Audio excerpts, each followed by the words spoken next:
कहते हैं वो पलायन कर रहे हैं हमारे। पढ़ाई पे कुछ पूछोगे?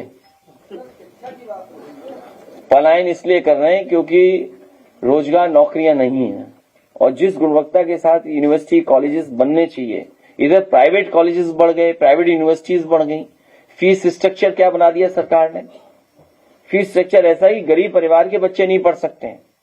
इसीलिए नेताजी ने गरीब परिवारों की बेटियां पढ़ें, आगे बढ़ें और अपने जीवन में सफल हों, इसलिए कन्या विद्याधन योजना शुरू की थी, जिसमें 30,000 रुपए पिछली सरकार में हम लोग देते थे। भविष्य में भी पुनः बेटियां कैसे पढ़ें, आगे बढ़ें, उनके लिए पढ़ाई के साथ साथ जो आधुनिक और आज के समय की पढ़ाई है, जो रोजगार उपलब्ध करा दे, नौकरी दिलवा दे, भविष्य बना दे और एक अच्छा इंसान बनाए, उस दिशा में हम लोग काम करेंगे। केजी से लेके पीजी तक पढ़ाई जो फ्री बात की थी बेटियों की, वो हम लोग कर करके दिखाएंगे। बंगाल में अब तक जो है केंद्रीय का बहुत ज्यादा दखल था, जितने बल थे, अब कोर्ट ने कह दिया कि गिनती में भी उनका पूरा रहेगा। तो आगे आने वाले समय में 2027 में हम मतलब सपा कैसे इसमें फाइट करेंगे अगर ऐसे ही चलता रहा? हम सब ये जानते हैं कि इलेक्शन कमीशन एक न्यूट्रल बॉडी है, कॉन्स्टिट्यूशनल बॉडी है। वो किसी के साथ भेदभाव नहीं करेंगे, निष्पक्ष रह करके लोकतंत्र को मजबूत करेंगे, ऐसा हमारा आपका सबका मानना है। कॉन्स्टिट्यूशनली यही हम मानते हैं।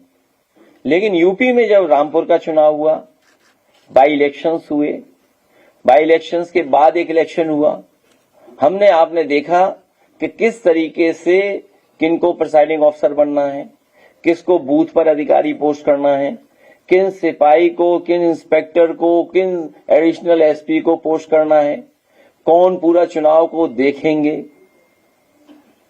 तो ये तो यूपी में हम लोगों ने देखा था। शायद बीजेपी ने इलेक्शन कमीशन से मिलकर के यूपी में एक ट्रायल किया था, क्या कहते हैं, प्री रन करते हैं, प्रीव्यू या क्या बोलते हैं, पहले करने से लिख लिया, हाँ मॉक ड्रिल एक अच्छा शब्द हो सकता है, रिहर्सल कह सकते हैं।